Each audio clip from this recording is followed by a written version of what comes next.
Hello, ഞാനിന്ന് മണ്ണാർക്കാട് പൂരത്തിന് പോവാണ്. 7 ദിവസങ്ങളായിട്ടാണ് അവിടെ പൂരം നടക്കുക. അതിൻ്റെ ഇടയിലൊരു ദിവസമാണ് ഇന്ന്.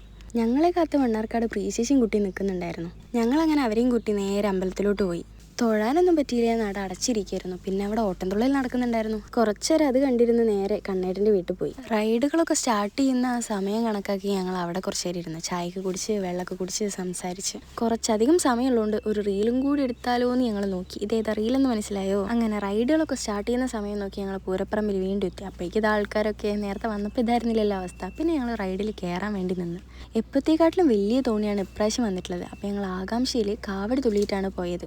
ലാസ്റ്റ് ഇറങ്ങിയാൽ മതിയെന്നായി. പിന്നെ ഞങ്ങൾ നേരെ യന്ത്രൂഞ്ഞാൽ കയറി. യന്ത്രൂഞ്ഞാൽ പിന്നെ സ്ഥിരമായിട്ട് കയറുന്നതുകൊണ്ട് വലിയ സീനൊന്നും ഉണ്ടായിരുന്നില്ല. ഇതിലെനിക്ക് വീഡിയോ എടുക്കാൻ ധൈര്യം ഉണ്ടായിരുന്നു, പക്ഷേ മറ്റതിൽ അങ്ങനെ ആയിരുന്നില്ല.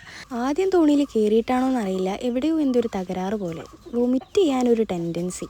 അതുകൊണ്ട് റിസ്ക് എടുക്കാൻ ഞാൻ നിന്നില്ല. അടുത്തത് കുറച്ച് പർച്ചേസിങ് ആവട്ടെ എന്ന് വിചാരിച്ചു. കുറച്ചധികം നേരം ഞങ്ങൾ അങ്ങോട്ടും ഇങ്ങോട്ടൊക്കെ നടന്ന് പർച്ചേസ് ചെയ്യാൻ കയറി.